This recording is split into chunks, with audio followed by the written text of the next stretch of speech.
Welcome everybody to our Hard Feelings podcast here at Point Loma Church. This is the series that we have been doing as a sermon series this fall, surrounded by our theme for our church for this year called Divinely Designed. So it's the reminder that we are all divinely designed by God. And through this series and through this podcast, we have recognized that we have so many talented doctors and licensed therapists and counselors in our community, and we are simply digging deeper with 5 different folks during this season and exploring a different emotion. So we have been having a blast doing this podcast, and we are so thankful this morning that we have Kayla Karish with us today, and we're going to be talking about confusion and competing emotions. So Kayla, thank you so much for being with us today. Can you just, as we kick off here, can you just get us going with sharing a little bit about yourself, maybe your passion for what you do and what you do? Absolutely. Well, I am truly honored to be here. I have worked in the mental health field for 24 years. I'm a licensed marriage and family therapist. I am also a registered art therapist, and I have served in many different settings. I've worked in hospitals and clinics. I've worked at schools and private practices. I've run treatment centers. But at this point in my life, I'm super honored because I am the founder and the leader of a practice here in town. It is called Create Wellbeing Therapy Collective, and we are a group practice that is really focused on integration. Yeah. It's on integrative care. It's on integrating the mind, the body, and the spirit, because we know these things are not separate, actually. Right. So the beauty that we get to talk about today is how these things go together so deeply, so meaningfully. As a member of this church, it brings me great joy to share from both my heart and my clinical training about a topic that is just so supremely important, which is the idea that we are dealing with confusing and competing emotions, which we are actually all the time. Yes. We all can relate to the experience of tension, feeling as though we're hopeful and heartbroken at the same time. As a therapist and as a human being and a person of faith, I've come to see that these are really the moments that give us opportunity to awaken to something new.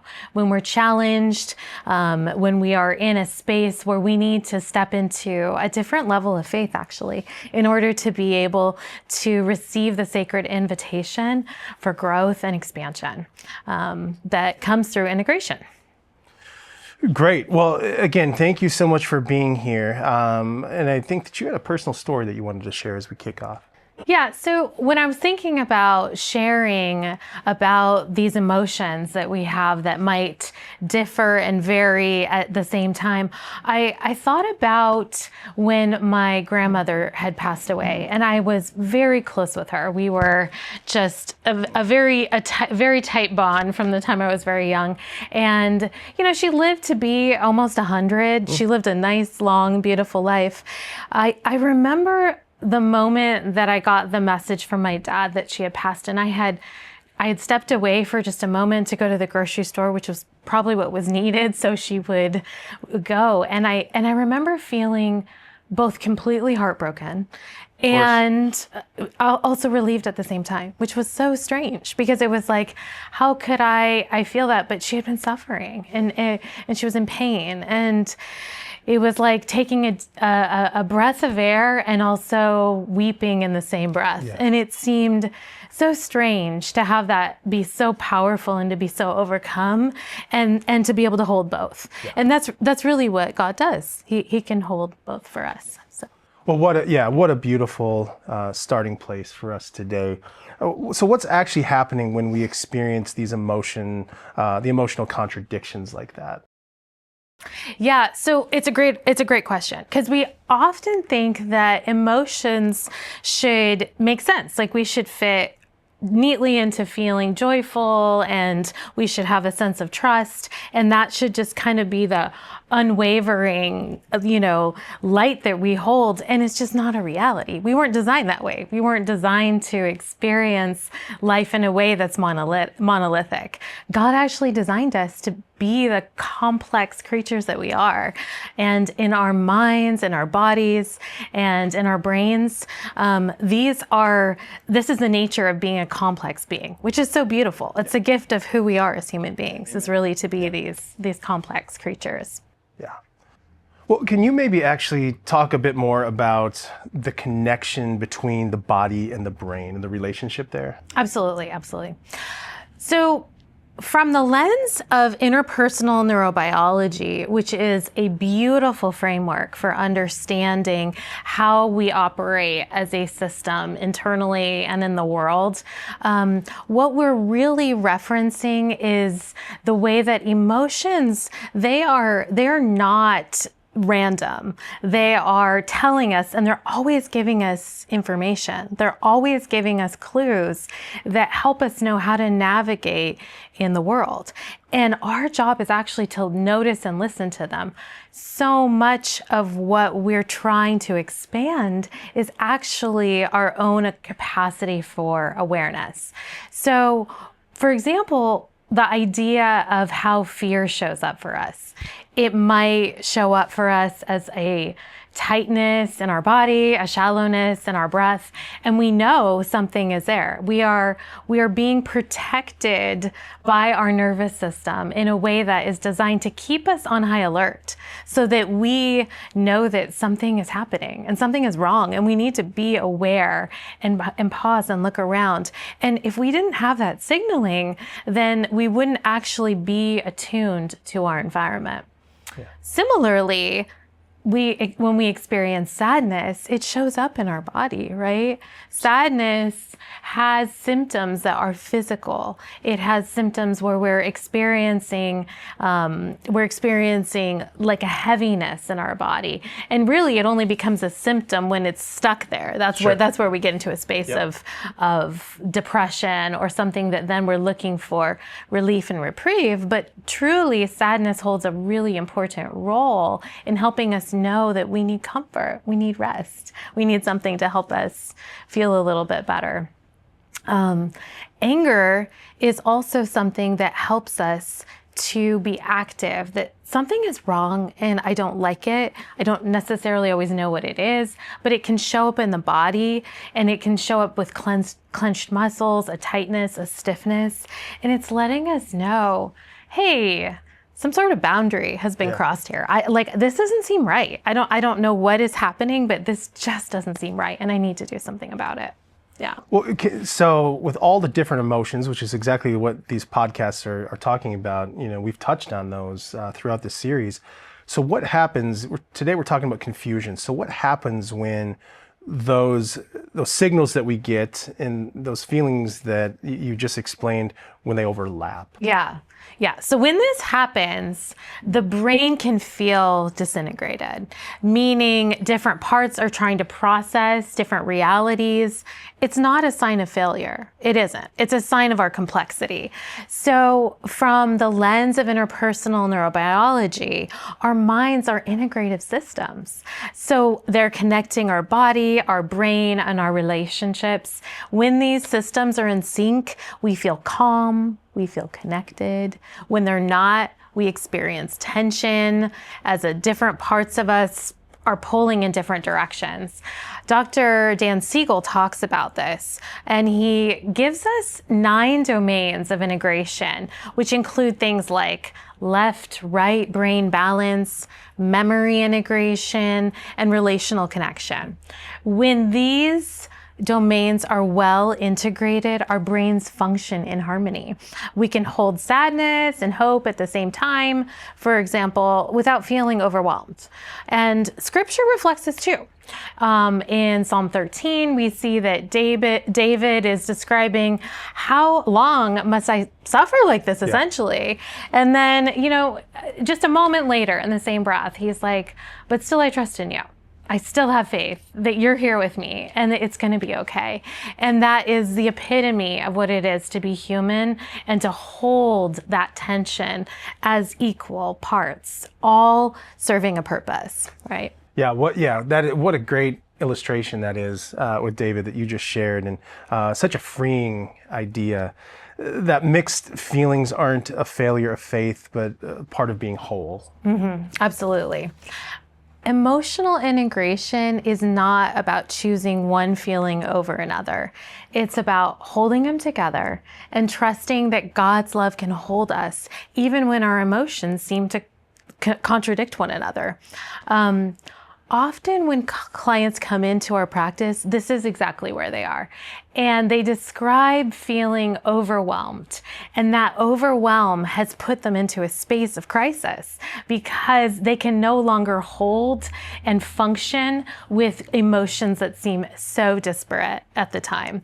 So what they're describing to us frequently is a sense of disintegration. It can be physical, it can be emotional, it can be spiritual, but they know something is wrong and they're at a breaking point. And they know that it's time to get some help beyond just trying to do things on their own. Yeah. Well, let me just say again, bless you for all that you do, because so many struggle with those things, and we are just thankful for people like you in the world. Before we started filming and recording, you also mentioned internal family systems, or IFS, as a powerful way to understand our inner world. Can you share what that means a little bit more and how it connects to faith? Yeah, absolutely. So internal family systems is an approach that was developed by a man by the name of Dr. Dick Schwartz.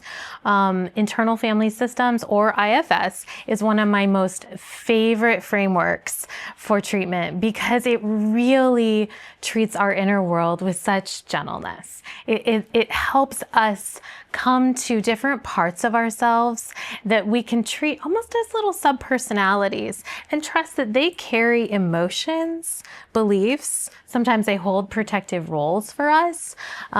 So, for example, we might have a part of us that's feeling afraid when there's another part that shows up and wants to appear strong at the same time. And that is how we are internally organized, is so that we can still move about in this world. We might have a part of us that feels joy about a new opportunity and another part that's super anxious for the change. All of that is complete in the idea of IFS because it's not about eliminating or silencing any of these parts. It's really about listening with compassion to them. For each part holds a role and it gives us information about something we need to know and we need to be aware of in order to keep us from becoming really hurt or feeling really afraid. There's a concept in IFS that's especially important. It's called the self. And our core self is calm, compassionate, it is centered core. In my perspective, in a faith perspective, this is really the space that is the image of God within us, guided by the Spirit, so that we can know how to help all the other parts of us kind of stay calm and organized when it seems like there's trouble. It's where we land. Yeah. When the self is present, it brings love, patience, and wisdom to the parts who are in pain or in conflict. It's beautifully echoed in Romans 7 and 8, where Paul talks about the struggle within, and comes a freedom through the Spirit. Integration happens when love leads, not fear, not shame, that love. And IFS teaches us that we all have different parts within us, inner voices that are telling us all kinds of things that we actually really need to know, and they hold our memories and beliefs. However, it's our core self, that part that is connected to God, that needs to be in charge, that needs to be really leading our lives. But in order to do that effectively, we have to listen. Sure. And we have to listen to all the parts that we want to sometimes push away because they're challenging or showing up in ways that we don't want to know and accept. Yeah, it sounds very much, very similar to the fruits of the Spirit, right? When you start listing those things off of all of the good that God desires for us, all of those parts of self. Great. So can you maybe break it down a little bit more, say more about these parts? So there are parts of us sometimes that hold different roles that kind of get us to where we need to go too. So we might have a part of us who is driven and wants to get everything right. in an extreme form, that can turn into perfectionism that can end up stifling us a little bit. But in a really healthy role that it takes, it's something that keeps us moving. It keeps us going. There's a part of us sometimes that's really tired and really fatigued. And it's a signal that we might need some rest. And we might need rest in places where we didn't even realize. Like, we might be so tired because we've been dealing with an issue for years, or that there is something that just is unresolved and we can't make sense of it, or we've just been pushing things way too hard and we need to pause. And so we have to listen to these parts that are giving us signals about what is going to keep our brain and our body and our relationships in harmony, and give us clues to how do we do that. So sometimes there's parts of us also that are joyful and they're excited and they want to create and they want to make and they want to grow and learn, and we embrace that space too. But again, if we only dwell there, we're likely going to end up needing to listen to the other parts of us that require rest as well too. Mm-hmm. Well, and I know you touched on the spiritual side of that as well. So how can we move through these emotions in the body and in the spirit into a place of integration? Yeah. So one of the things that we're always thinking about is how things fall apart a little bit. And when they do, we can be in a space of extremes. One extreme is chaos. Another extreme is rigidity. And what we really want to be in is, as Dr. Dan Siegel calls it, the river of integration, when we are really in a space of flow and movement there. We also see this in the Bible. In Romans 7, Paul talks about this. He says, I do not do the things I want to do. Internal conflict. Yet he reminds us that there's no condemnation. The Spirit is with us and gives us guidance toward life and how to move forward in the ways that we might not feel like we know how to do in that moment. Yeah, that's good. Yeah. So can you say a little bit more about the integration process of connection, how it brings all of our parts of ourselves into relationship with one another and with God? For sure. So integration is the process of connecting and bringing everything together in relational harmony. And here's a little bit of what that looks like in practice. And I'm going to give some tools and ways that we can do that on a daily basis to make sure that we're always creating space for these parts so that we can move them out of rigidity or chaos. The first thing we can do is just name and notice them. By naming an emotion and putting words to it, we actually activate our prefrontal cortex, and we're putting meaning on it in such a way that helps it to regulate. This helps us in our sensations, and they have less power to overwhelm us when we acknowledge them and we put some words to them. So like, for example, when anxiety rises and we notice like a fluttering in our stomach or a tightness in our chest, when anger appears, we experience it, it builds up heat in our arms and in our jaw. And when sadness comes, you might feel slow or heavy. It's just noticing. And then bringing some compassion to that noticing, taking a breath and be like, okay, here we are. And it's going to be okay. Yeah. And God is with me. And I can put some words to it.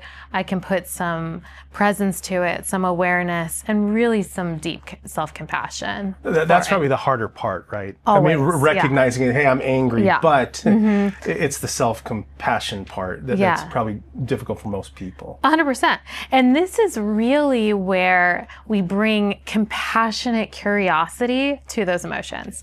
Rather than judging them or judging ourselves, we approach them with kindness, just like we would a young part of ourselves or a young child.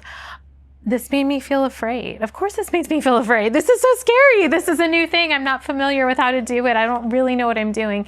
It's going to take some risk and some acts of courage to get where I need to be. Still, by doing that, it brings us to a space of renewal because our nervous system calms down.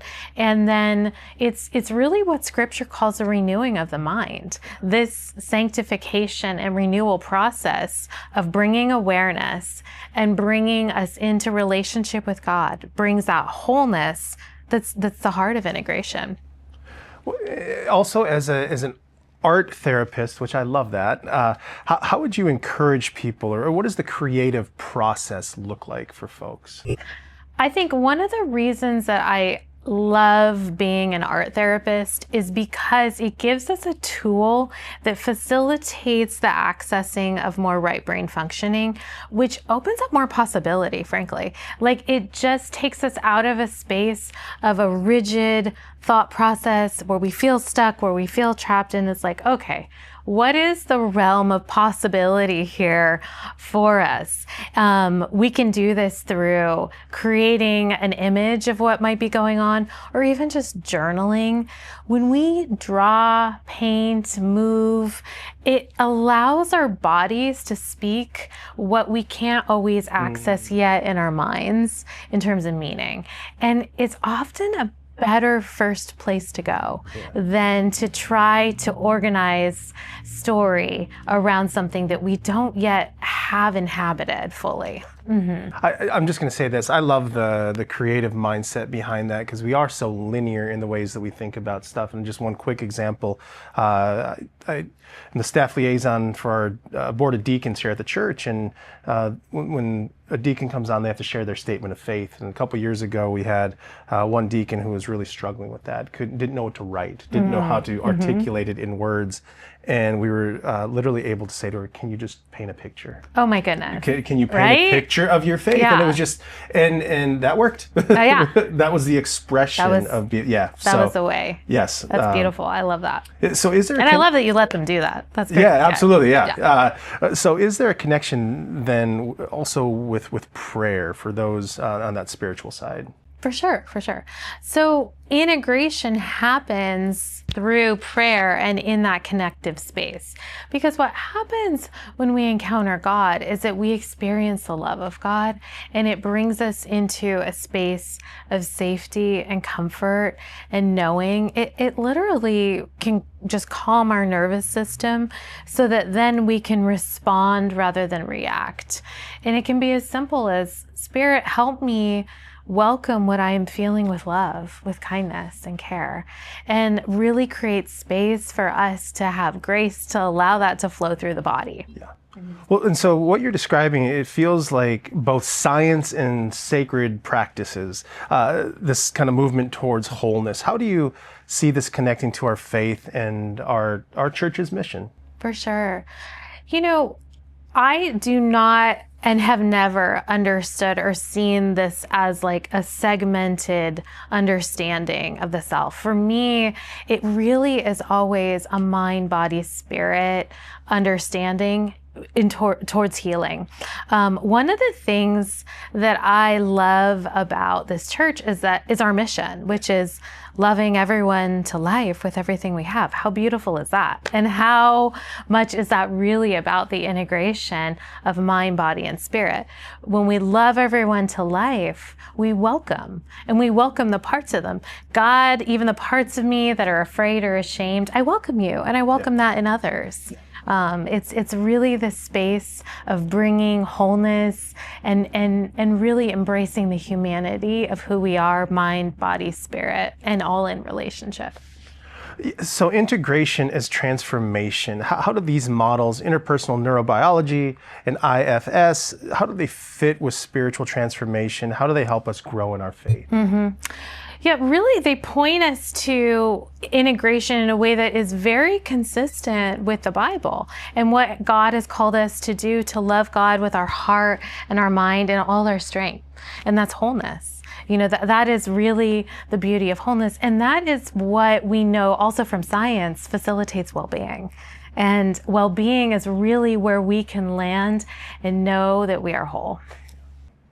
Well, Kayla, as we wrap up, if for somebody who is listening to this podcast and they are maybe for the first time want to explore dealing with their confusing and conflicting emotions, how would you encourage them, and maybe what advice would you want to share with them today? Absolutely. I would say embrace, first and foremost, embrace. And know that this is how we were divinely designed, which is to be complex creatures who can experience 2 things or multiple things or 10 things at the same time, and know that there is a way to move it through meaningfully. It would be to know that integration is possible, and it really is possible by listening and attuning and having compassion and care for the parts of us that are showing up, no matter what they are. Yeah. And by doing that with love and then connecting to God, everything can settle and come back into integration and harmony eventually, that will lead us to a greater sense of peace and ultimately experiencing well-being. Well, thank you, Kayla. We can't thank you enough for your time, your expertise, your wisdom. I hope that everyone who's been listening, you listen a second time over just to take some good notes on all of this wonderful content. This has been a great series. So hopefully all of you listening out there are really enjoying this. Would encourage you to, if you haven't already, go back and listen to the other podcasts. Also, Kayla has given us some resources that she is recommending. You can find those. They'll be linked in the description of this podcast, so make sure that you take advantage of that as well if you are looking to dig a little deeper into this topic. But again, Kayla, thank you so much for being with us today, and I hope all of you listening have a beautiful day.